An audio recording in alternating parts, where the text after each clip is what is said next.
This video was long overdue. Today I'm going to teach you how to make these 3 Figma animations. This one with the text, this switch with day to night transitioning photo, and these 3D revolving cans. The best part is these are all beginner friendly and they are done all using only Figma without any special plugins. You don't need to be an expert in Figma to be able to do all of them. I will show you easy and step-by-step process, so watch this video till the end. We'll use a lot of Figma and some amount of AI as well, so let's get started. So let's begin with the first tutorial, which is a spring animation of text. For that, let's go ahead and create an Android large artboard like this. I'll fill it up with black because that's what I'm trying to create out here. And I will take the text tool and type a word.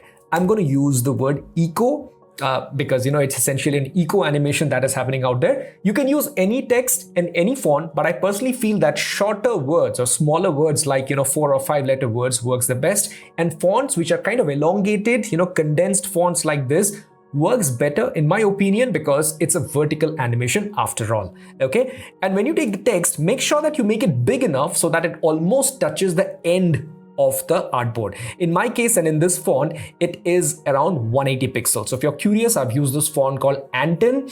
You can use any other font that you want. And there's one more thing that I did out here, it automatically picked, which is after typing the text, you go to this thing called type settings and turn on vertical trim. By default, it'll be set to standard, which is with all the line spacing along with it. But in this one, since we are not writing any paragraph, line spacing doesn't really matter. So I'm going to use the second option, which is called cap height to baseline. Change it to that. Just make sure that not every font, not every typeface has this feature, but most of them do. So just go ahead and use it. Okay, so now that we have the text, I'm going to fill it up with white, and I'm also going to add a stroke to it, which is also white. And let me just make it inside for now. Okay. All right, so here we have it. And now I'm going to make a copy of this and just keep it outside. I'm just storing it for future use because I'll be using it in a while, right? Okay, and now I will take this text and I'm going to change the fill to black so that I only see the outline, which is white here.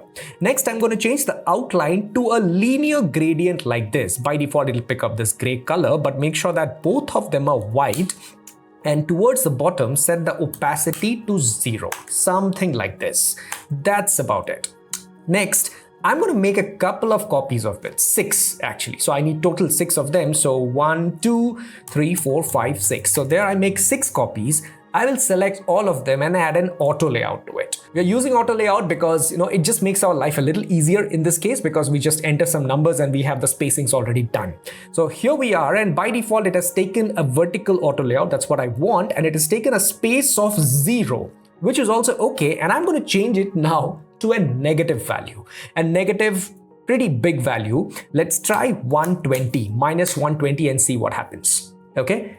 Well, it's fine, but I think we can go denser, and I'm also going to, this entire auto layout, I'm going to name it 1. This is the first unit of my auto layout. I'm going to move it all the way to the top of the artboard, something like this. There we go. And I think I'm going to make it tighter. Instead of minus 120, let's try minus 136, because I kind of remember I've done this before, and this was the number which, actually worked after all the trial and error. And now after doing this, I will select all these text, all of them together like this. I click on the first one, then I press and hold shift and I click on the last one, all of them get selected. Now I'll tweak the linear gradient, which is present on the stroke here. So I'm going to click on this, and I see this here, right? And you'll also see the slider. Now here, when all of them are selected, if I move any of the sliders, it affects all the gradients present in all these layers of text out there, and that's exactly what I want. So move this the one which has 0 opacity, move it closer to the other one until you see the gradient almost getting cut at the place where they're ending. Yeah, this is what you want. So we'll just keep it here. Don't bother what the percentage is, around 24 or 25%, but this is where I will keep it. All right, so here I have my first set ready. Now I'll make a copy of this entire set of auto layout, right? I'm going to make a copy of it and I'll put it at the bottom, and automatically it named it too, so which is good. So here I have the second set, and here I will make a few changes. First and foremost, I don't need that much of tight spacing here because it's the other side of it, right? Which is going to remain a little open. I'm going to use a number which is minus 56. For your font and your artboard size, whatever you're using, these numbers could be different because like I've said, I have already done the trial and error for this one and this is the value that works. Next, I'm going to reverse the direction of gradient in each of these layers. Let's start with maybe the one which is on the extreme end. Here, when I go to the stroke gradient, I have this option to rotate this gradient. So I'm going to rotate it once and twice this way so that it's at the bottom. You're not able to see it because it's kind of getting cut here, and I'm also going to align it to the bottom like this. So there I have it. This is what I want, and now I'm going to repeat this gradient, this rotated gradient, for all the other things which are out there. So I do a Command Option C to the gradient which I just tweaked, and it copies the style, and then I will select the other layers and I'll do a Command Option V to paste that gradient to all of them at the top. Now you see it looks very weird, doesn't it? It's because it's the order of the layers here, right? And we can change it in just one click, and this is exactly the reason why I had used an auto layout. So I will select this one too, and I will go to this auto layout settings, which is auto layout advanced settings. I'll click on this, and here you will see an option which says canvas stacking. By default, it is set to last on top. Just change it to first on top. And you see, the moment you do this, you start seeing what you want almost, right? Okay, so there we have it. And now we will tweak the gradient once again, just like what we did for the top one. So I'm going to select all these layers once again, click on this gradient, and I will move this handle behind this time to achieve the same effect. That is, right about where it is overlapping, that's where the gradient should end, right? Yeah, I think this kind of looks good to me, around 75%. So I'm going to leave it like this. Okay, now there's one more thing that we will do out here. You could pretty much go and start animating at this stage itself, but I like to do one more step, which is changing the opacities of the layers. Okay, so what I do out here is, see, there are 6 layers out here. So I will start with the last one. The last one here, I will set the opacity of this layer to 40%. Okay, and the next one to 50%, and the one after that 60%, then 70%, and then 80%, and the last one, I'll set it to 90%. So you see, as and when it goes farther, the opacity kind of reduces. And I will do the exact same thing on the top layer as well, which is this. So I will select this individual text layers, which is the last one, 40%, the next one is 50%, then 60, and then 70, and then 80, and finally the topmost one is 90%. All right, so there we have it, and all these stacks are just stuck to top and bottom respectively. And you remember this layer of text that we had left, so now it is time to put it back. So I will select this, I will do a Command X to cut it, and I will select this one and do a Command V here. And now using my keyboard arrows, I'm going to place it right here at the junction. So where the top and the bottom sets kind of merge, that's where I'm going to put this eco text out here. Okay, all right, so we are done with one, and now we will just make a copy of this same one. I'll just name this as state 1 maybe, and I'll make a copy of it, and this will naturally be made state 2. And here I will just reverse the things whatever I have done out here. So the bottom one had a spacing of -56. I'm going to make it -136, and it is again stacked at the bottom. And this one of course will come somewhere here. And the top one, it was -136. I'll make it -56. Okay, so there we have it. And of course, I will bring it back to the junction of these two groups. And now you see, we need to fix the gradients because we had tweaked them for top and the bottom, right? So here, again, for the top one, I will select all of these and I will come to the gradient settings and I will move the slider so that, the gradient is visible almost till the junction where they're almost touching each other. It was roughly 75% if you remember, right? So there we go. And same thing we'll do for the bottom one as well. I will select all the gradients and I will move the slider so that they just start appearing at the junction when the next one is kind of overlapping. It is roughly 25% if you remember. So we'll keep it at around 25%. And there we have it. Now you can go ahead and make some more changes as well. One change that I made was in state 2, what if we change all the blacks to maybe a purple, a bright purple color? That's what I had done in the sample. So I will select the state 2 and you will see there's a section called selected colors. Very useful because it doesn't differentiate between a fill and a stroke. Any color that it sees, it just changes, right? So I'll just change this black to some shade of purple like this, just pick whichever color you want. And I think we are good. Done. Now we will go ahead and animate it. So I'll go to the prototype tab here.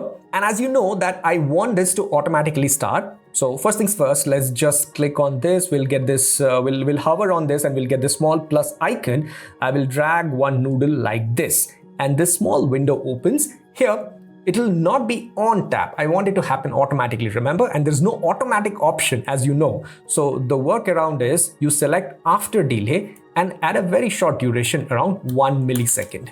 Let's add a 1 millisecond. And of course, the animation that I want is smart animate.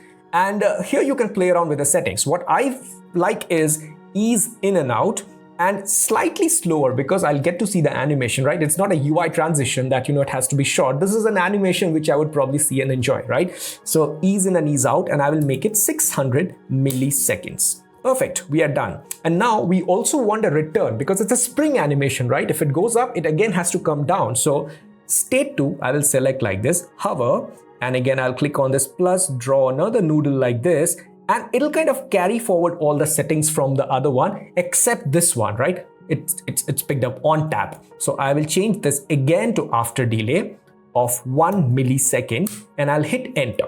See, everything else it picked up. Smart animate, ease in and out, 600 milliseconds. And we are done. Actually, I will just go ahead and click on this preview button. So that is the preview of the animation. We made our first animation already. Let's move on to the second one. Now the next one is a day to night toggle. Now there's a toggle animation in it. Of course, we will make that as well. But in addition to the toggle, there are other things that are happening as well. A picture is changing from day view to night view and vice versa. And to do that, you will need two images, the exact same image in a day view and in a night view. One way to do it, of course, is to set your camera in the morning, click a picture, and then wait till evening and then click another picture and then use both of them. But we don't need to do all of them because we have got AI and I'm going to generate them using Adobe Firefly. So there I am in Adobe Firefly. I'll write a very simple prompt, city aerial view day. That's it. Let's see what happens.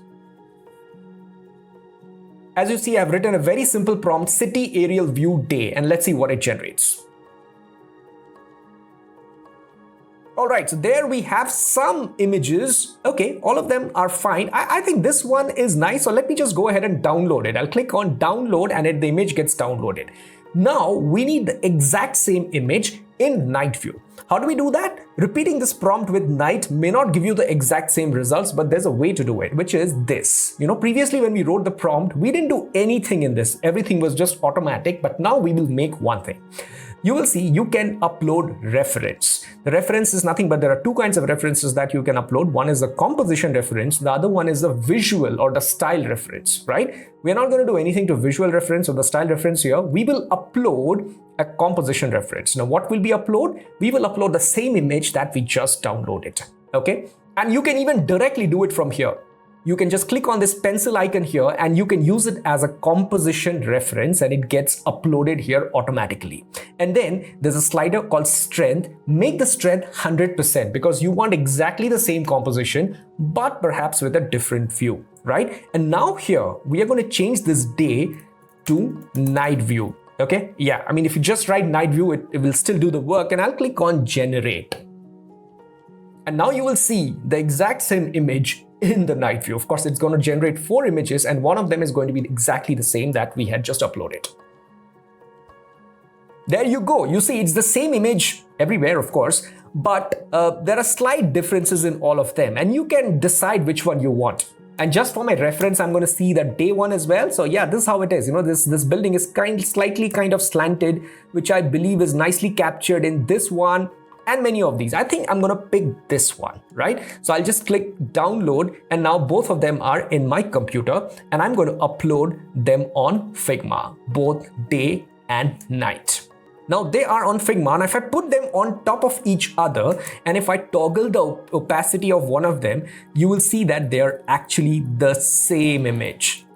right? So accurate. That's the magic of AI. So now using this technique, you can do any day to night transition for anything that you can find on the internet. So we will be using these images, but meanwhile, I had also generated these two images using similar techniques from Firefly, right?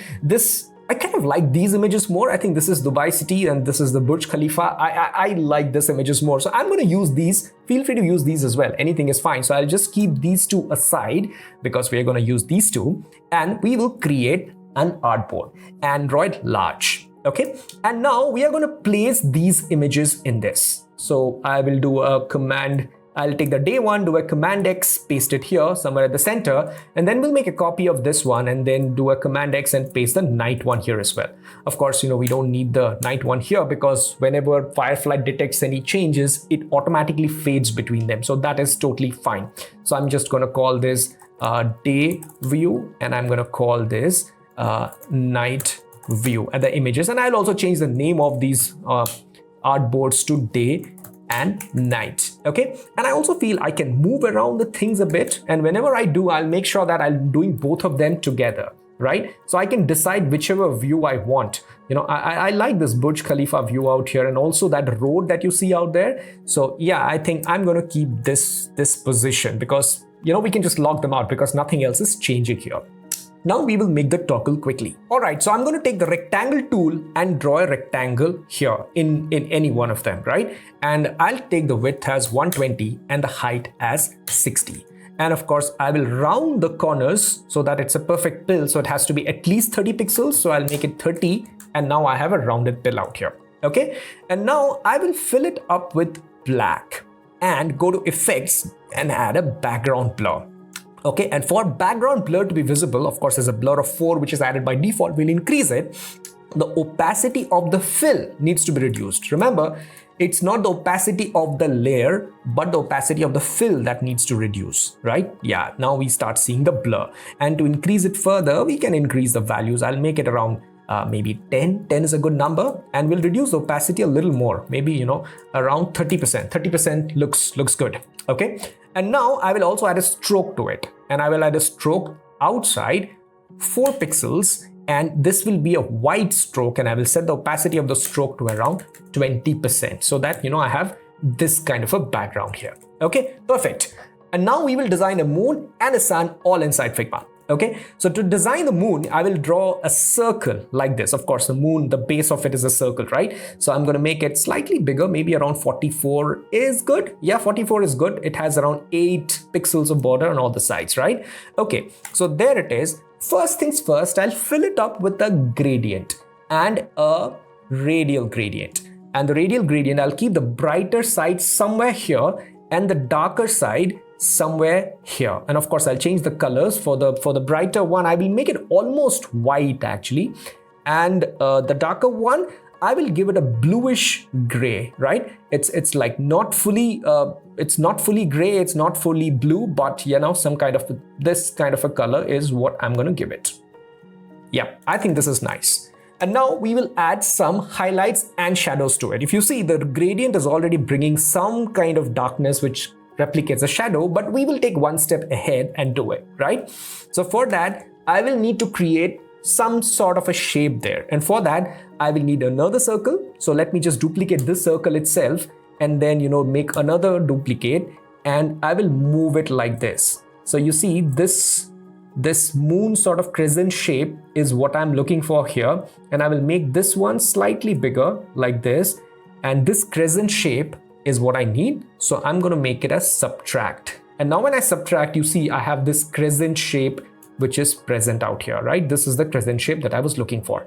And I'll just go and flatten this selection so that it becomes one single shape like this. And now I'm going to fill it up, not with fill gradient, but with black color. I'm going to fill it up with black color, or maybe, a dark shade of blue, if not fully black, something like this. And now I'm going to add a layer blur to it. Okay, I will blur it more, maybe around 6 or 8, something like that. I can even play around with the opacity. Maybe if you feel this is too dark, let's make it around 70%. I think that looks good. See, the idea is to make it feel like a sphere, like a ball, right? Because a moon is that essentially. And now I'll make a copy of this one, this shadow, and I will rotate it and I will place it on the other side like this, on the opposite side. And this time the color will not be black but white, right? Because the opposite of shadow is highlight. So that's what I'll put it out here. Yeah, it kind of makes it feel like a spear. You could, add more flares to it and all. I will just stop it there. So, I will just name it. This is my shadow and this is my highlight. Okay, and this is my moon base. Okay, so I'll make one crater and then I will resize it and just make a few copies and then I will keep them, right? So for that crater, I need a circle and I need a linear gradient to it. Okay, now in this, I'm going to take the top part and I'll pick one of these colors out here, something like this, maybe slightly darker than this, right? And at the bottom, I'm going to first copy and paste the same color and then I'm going to lighten it a little more. And I will reduce the opacity of the bottom to maybe around 40%. And the top also I will try to reduce and maybe make it slightly darker like this. This looks fine, but I will darken the top part a little more, right? There I go. It's already at 90% opacity. I think this is fine. I'll just make a few copies and I will resize them. This is all random because, the moon is a natural thing and it doesn't really have a particular shape. So just go ahead and make some copies so that it just feels like, a real crater. It's an illustration after all. So yeah, I think that is good. There I go. So I have some craters out there, which is nice. And now I'll group all these craters together and I'm just going to call them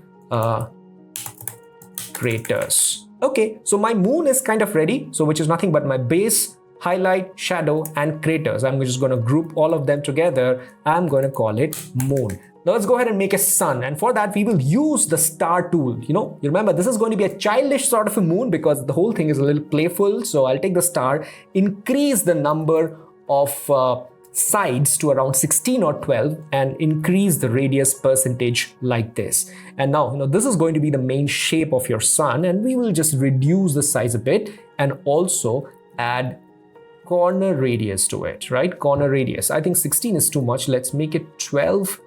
I think 12 is nice and we'll increase the corner radius a bit. And now we will reduce the size a bit, so that it feels optically of the same size as the moon. It'll never be exactly of the same size, but optically, right? So there we have the sun here. And now we will add a similar gradient to the sun as well, but of course not these colors. Okay, the rounded corner is gone. I will just add it once again around 3 pixels and I will give it a corner smoothing of 100. And of course, this is not the color of a sun, so we'll change the color. So this is going to be a bright yellow color like this.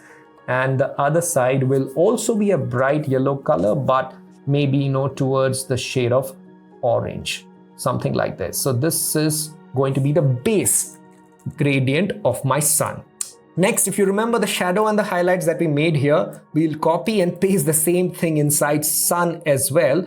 And we'll tweak the colors if needed, right? And this is my sun. And this one, instead of black, you might want to make it, since that was a darker shade of blue, you might want to make it a darker shade of brown or something like that. And same here, instead of a pure white, you might want to change this to, maybe a yellow or maybe even white, how does it matter? So it's highlight and the shadow once again. And we will just combine all three of them. That is the star, which is nothing but the sun base, the highlight and the shadow, and group them together and call it the sun.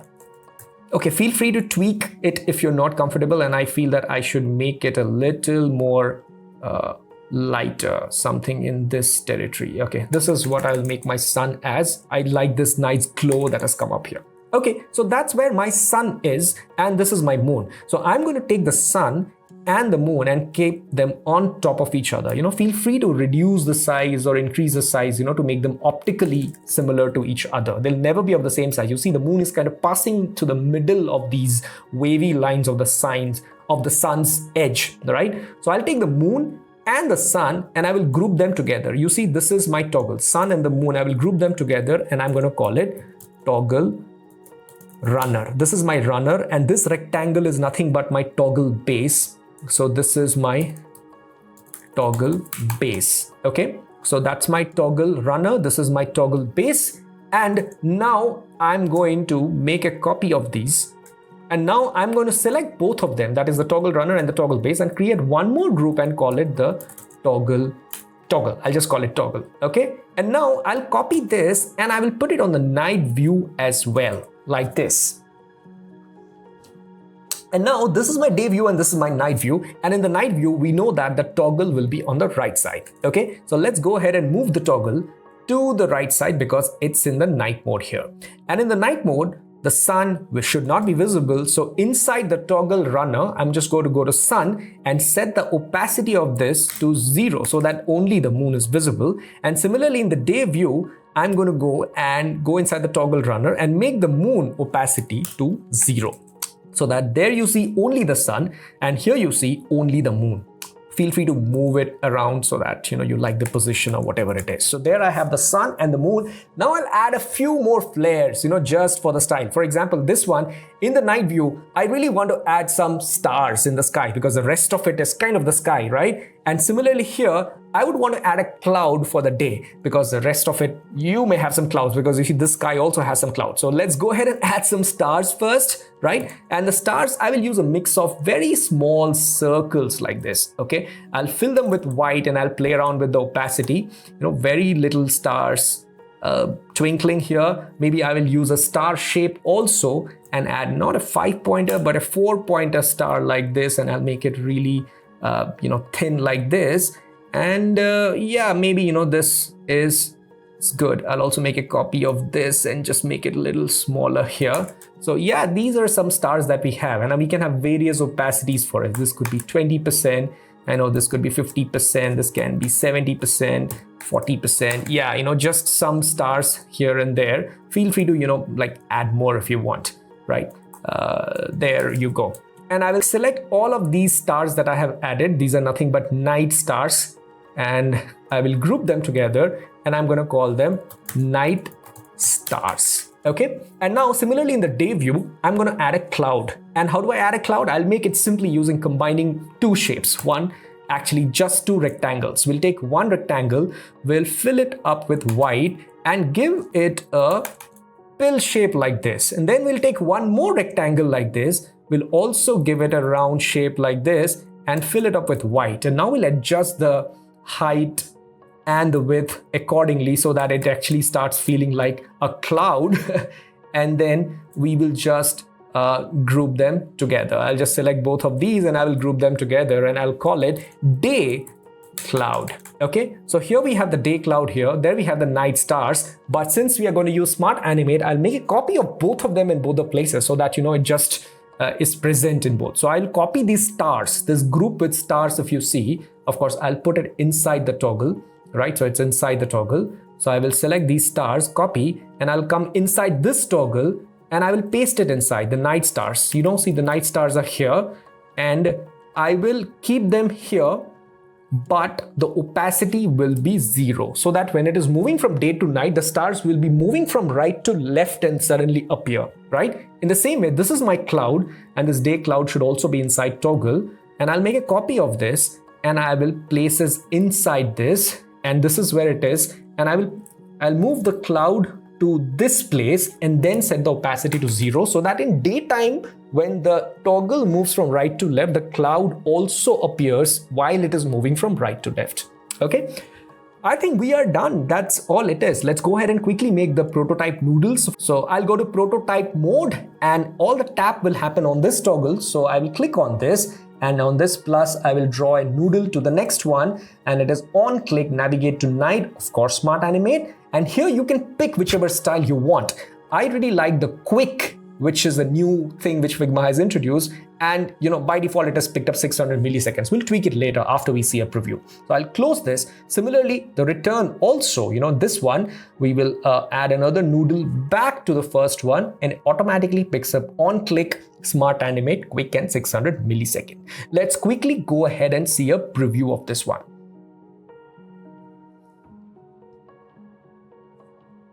There we go. Oh, yes, you see it is working perfectly, but I feel that it's a little too slow. So what I'll do is instead of 600 milliseconds, maybe we'll try 400 milliseconds, okay? Because this is a UI interaction in a way, but we made it 400. Let's go and see. Yeah, this is much better. And you see how things are changing here?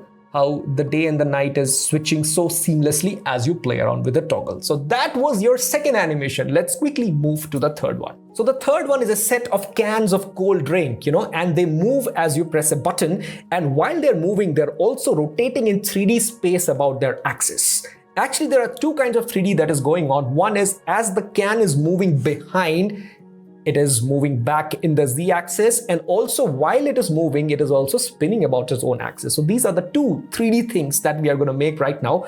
But in reality, nothing is 3D. We are going to fake everything in 2D right inside Figma. And for that, we will first need a picture of a can like this. It's an empty can. It's also called a mock-up.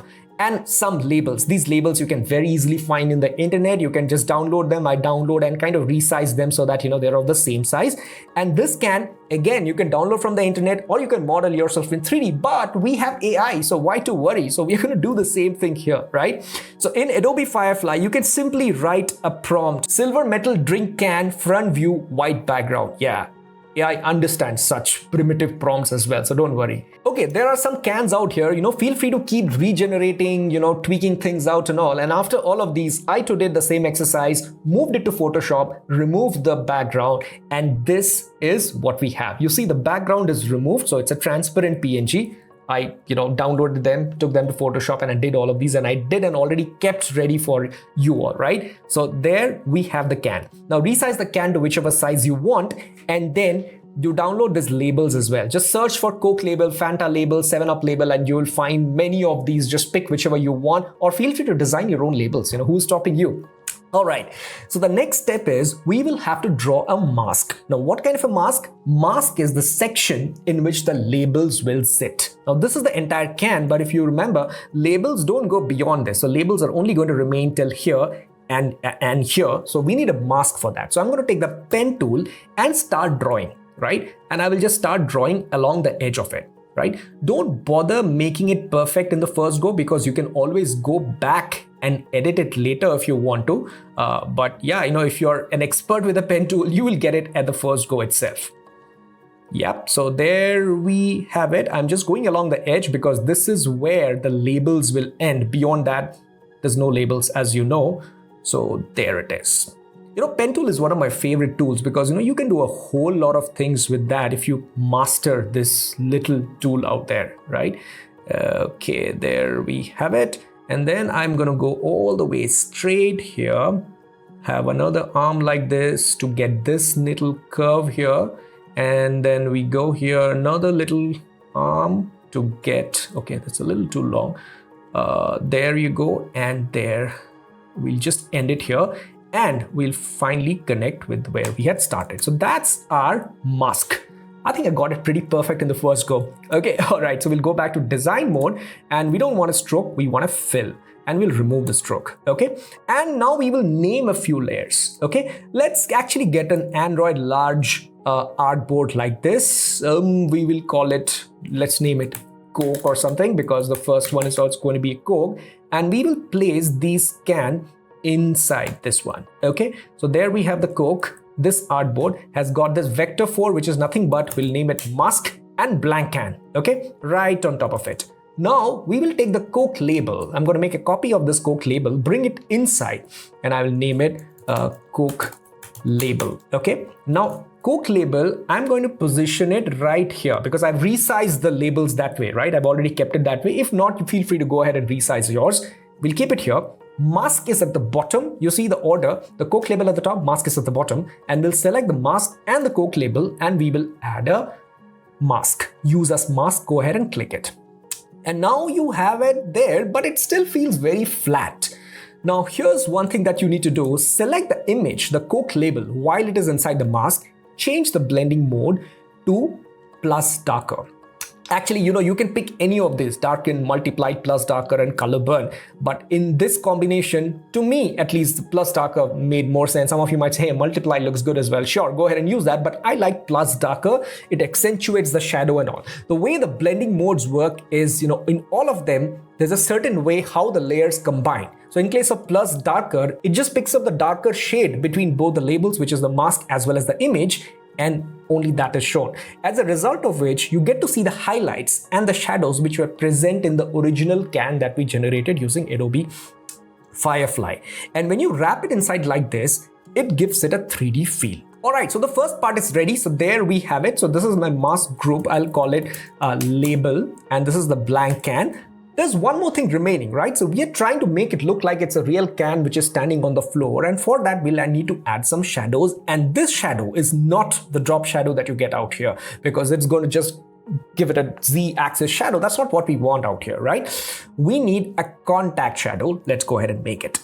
But before that, I think we should just fill this with red color, because this is going to be red. Okay, not this shade of red. I'll just tone it down a little bit, reduce the saturation. And I think I'll also make it a gradient like this, so that the top part is a red which is similar to the can of the color, and the bottom is slightly darker. I think it picked up a nice color. We will add a contact shadow here using circles. So I'll use the ellipse tool and make a ellipse right here, which is right about the edge that is in contact with the floor in reality, right? So this is the one. Bring it under the blank can, right? And we'll fill it up with black. Okay, you can barely see it, right? So I moved it a little down. You can barely see it, right? There it is. And now we are going to give it a layer blur. Now this layer blur is going to be a very small number. 4 is good, right? See, whenever you keep anything on the floor, try keeping a bottle or anything, you will see there's one dark, not so spread shadow at the edge always. That's called the contact shadow. So this is nothing but our contact shadow. This ellipse 3, I'll call it contact shadow. Okay, now I'll make a copy of this contact shadow, Command D, and the bottom one, I will make it a little bigger like this. Okay, this is going to be my spread shadow. Okay, so this is nothing but, we'll call it the spread shadow. I don't know if that's even a name, but okay, let's use it. And I will increase the blur value of this one, to a relatively larger number, maybe around 20 or so. And I will also reduce the opacity of this, because the spread shadow doesn't need to be this dark. It is never that dark. Let's try 70%. Actually, we'll try 50%. Yeah, I think 50% is good. I can live with 50%, sure.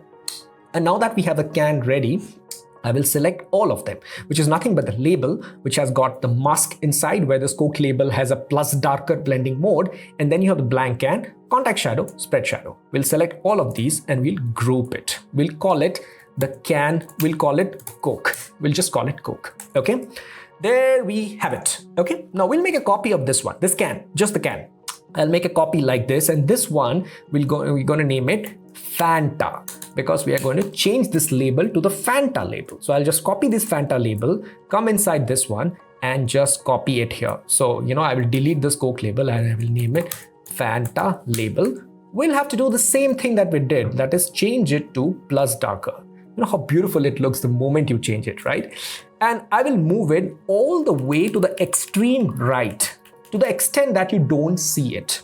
Now, when you take it outside, you don't really see what is happening. So to fix that, what you can do is just select this artboard and uncheck clip content. So when you uncheck clip content, you even start seeing things which are inside the artboard but not within the frame. So it's very useful. But make sure that this can is inside the artboard. You see, it is inside this frame, which is called Coke, but it is outside the viewport. If you know what is happening, we'll completely push it outside like this, right? How do you know it is still inside this frame? When you move around this frame, you see the Fanta can is also moving, right? So that kind of ensures that.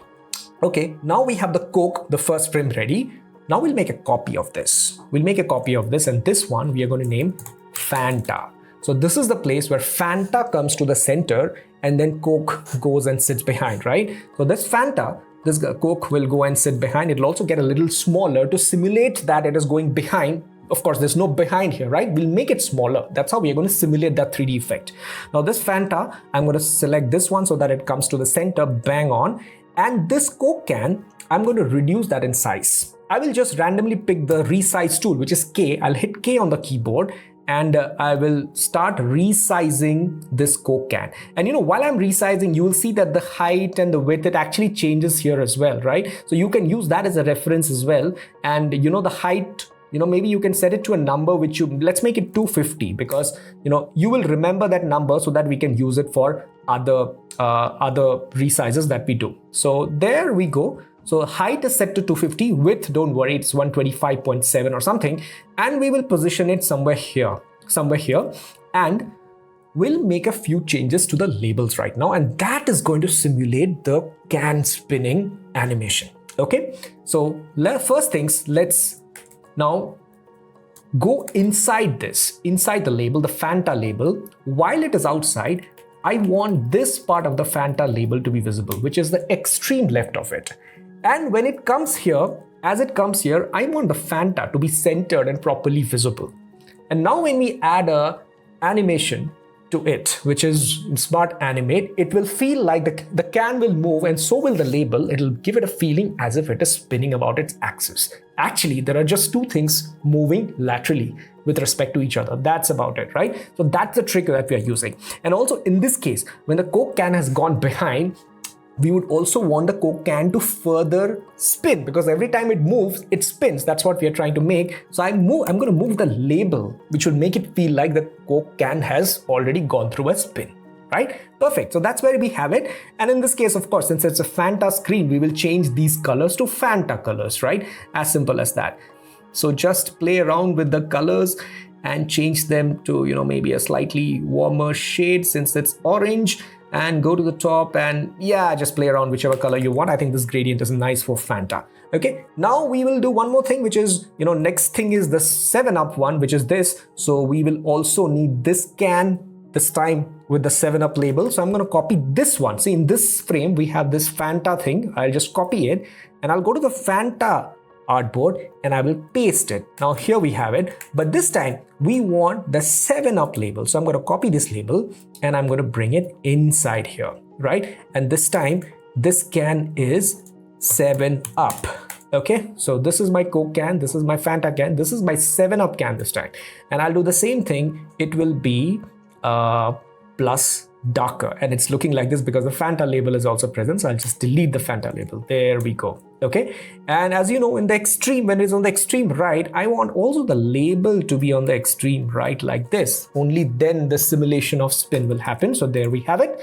And now I'm going to make a copy of this one, Fanta, third one, and this is going to be 7-Up. And in the 7-Up word, the Coke, what happens, it just goes somewhere, right? So I will just bring it somewhere at the center. It doesn't need to be visible in this frame at all.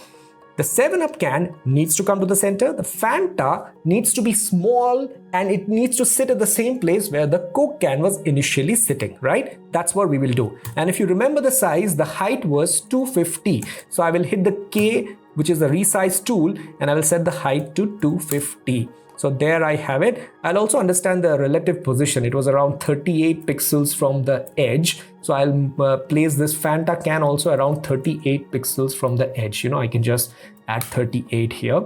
And the 7-Up can will come to the center.